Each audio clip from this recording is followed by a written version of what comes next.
ಈ ಚಾತುರ್ಮಾಸ್ಯದಲ್ಲಿ ಧಾರಣಾಪಾರಣ ಎನ್ನುವಂತಹ ವ್ರತವು ಇದೆ.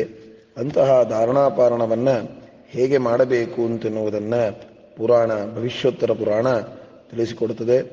ಆದೌ ಮಾಸಿ ತಥಾಚಾಂತೆ ಚಾತುರ್ಮಾಸ್ಯೆ ತಥಾಪಿವ ಏಕಸ್ಮಿನ್ ಧಾರಣಂ ಕಾರ್ಯಂ ಪಾರಣಂ ಚ ತಥಾ ಪರೇ ಉಪವಾಸೋ ಧಾರಣಂ ಸ್ಯಾತ್ ಪಾರಣಂ ಭೋಜನಂ ಭವೇತ್ ಅಷ್ಟೋತ್ತರಶತಂ ದದ್ಯಾತ್ ಅರ್ಘ್ಯಾನ್ ದೇವಾಯ ತನ್ಮನಾಃ ಸಂಪ್ರಾಪ್ತೆ ಮಾಸಿ ರಾಜೇಂದ್ರ ಕುರ್ಯಾತ್ ಉದ್ಯಾಪನಂ ಬುಧಃ ಅಂತ ಧಾರಣಾಪಾರಣ ಬಗ್ಗೆ ಈ ಚಾತುರ್ಮಾಸ್ಯದಲ್ಲಿ ಮಾಡುವಂತಹದ್ದು.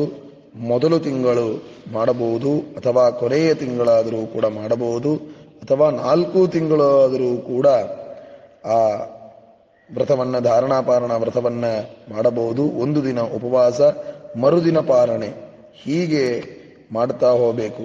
1 ದಿನ ಉಪವಾಸ, 1 ದಿನ ಪಾರಣೆ, 1 ದಿನ ಉಪವಾಸ, 1 ದಿನ ಪಾರಣೆಯನ್ನು ಮಾಡ್ತಾ ಹೋಗಬೇಕು. ಹಾಗೆ ಮಾಡ್ತಾ 108 ಸಲ ಆ ಭಗವಂತನಿಗೆ ಅರ್ಘ್ಯವನ್ನು ಕೊಟ್ಟು ಈ ವ್ರತವನ್ನು ಉದ್ಯಾಪನೆ ಮಾಡಬೇಕು. ಇಂತಹ ಉದ್ಯಾಪನೆ ಮಾಡಿ ಆ ಉದ್ಯಾಪನೆಯಿಂದ ಏನೇನು ಫಲ ಬರುತ್ತೆ ಅಂತೆನ್ನುವುದಾಗಿ ತಿಳಿಸಿಕೊಡ್ತಾನೆ ಭಗವಂತನೇ. ಸಾಕ್ಷಾತ್ ರಾಮಚಂದ್ರ ದೇವರು ಆ ವಾಲಿಯನ್ನು ಕೊಂದ ನಂತರದಲ್ಲಿ ಭಗವಂತ ಆದೇಶ ಮಾಡ್ತಾನೆ, ಏ ಸುಗ್ರೀವ, ನೀನು ಈ ಧಾರಣಾಪಾರಣ ವ್ರತವನ್ನು ಮಾಡಪ್ಪ. ಮಾಡುವುದರಿಂದ ಮಹತ್ತರವಾದ ಪಾಪಗಳೆಲ್ಲವೂ ಕೂಡ ಪರಿಹಾರವಾಗ್ತದೆ.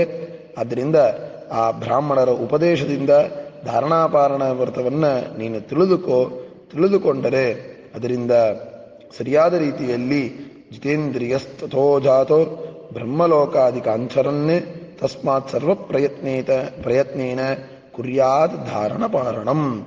ಅದರಿಂದ ಇಂದ್ರಿಯಗಳನ್ನು ಗೆದ್ದು ಸಕಲ ಪಾಪಗಳನ್ನೂ ಪರಿಹಾರ ಮಾಡಿಕೊಂಡು ಈ ಚಾತುರ್ಮಾಸದ ವ್ರತಗಳಲ್ಲಿ ನೀನು ಸರಿಯಾದ ರೀತಿಯಲ್ಲಿ ಆ ಪುಣ್ಯಾವಚನಾದಿಗಳನ್ನು ಮಾಡಿ ಈ ವ್ರತವನ್ನು ಮಾಡು. ಈ ವ್ರತವನ್ನು ಮಾಡುವುದರಿಂದ ಎಲ್ಲ ತರಹದ ಪಾಪಗಳು ಕೂಡ ಪರಿಹಾರವಾಗ್ತದೆ ಅಂತ ರಾಮಚಂದ್ರ ದೇವರು ಸುಗ್ರೀವನ ಮುಖಾಂತರವಾಗಿ ಮಾಡಿಸ್ತಾರೆ.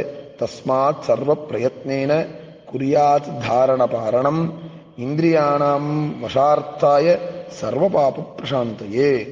ಇಂದ್ರಿಯಗಳನ್ನು ನಿಗ್ರಹದಲ್ಲಿ ಇಟ್ಟುಕೊಳ್ಳಿಕ್ಕೆ, ನಮ್ಮ ವಶದಲ್ಲಿ ಮಾಡಿಕೊಳ್ಳಿಕ್ಕೆ, ಎಲ್ಲ ಪಾಪಗಳನ್ನು ಕೂಡ ಪರಿಹಾರ ಮಾಡಿಕೊಳ್ಳುವುದಕ್ಕಾಗಿ ಈ ಧಾರಣಾಪಾರಣವನ್ನು ಮಾಡಿ ಆ ಭಗವಂತನನ್ನು ಸಂತೋಷಪಡಿಸಬೇಕು.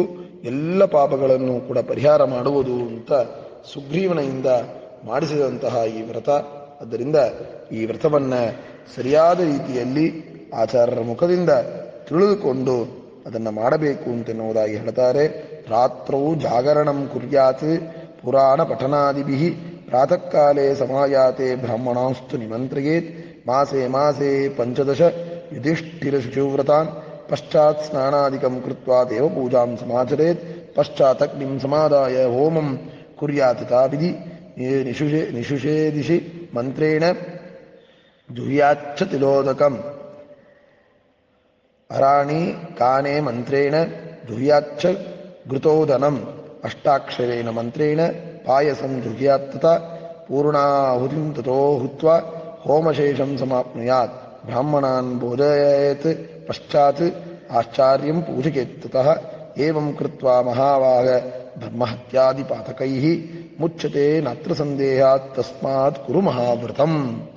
ಹೀಗೆ ಪುಣ್ಯಾವಚನ, ರಾತ್ರಿಯಲ್ಲಿ ಜಾಗರಣೆ, ಬೆಳಿಗ್ಗೆ ಎದ್ದು ಸ್ನಾನ ಮಾಡೋದು, ಬ್ರಾಹ್ಮಣರನ್ನ ಊಟಕ್ಕೆ ಬರ್ರಿ ಅಂತ ಕರೆದುಕೊಂಡು ಬರೋದು, ಹೋಮಾದಿಗಳನ್ನು ಮಾಡೋದು, ಹೋಮಗಳನ್ನೆಲ್ಲ ಮಾಡಿ ಆ ವ್ರತಗಳನ್ನು ಸಮರ್ಪಣೆ ಮಾಡಬೇಕಾದದ್ದು ನಿನ್ನ ಕರ್ತವ್ಯ.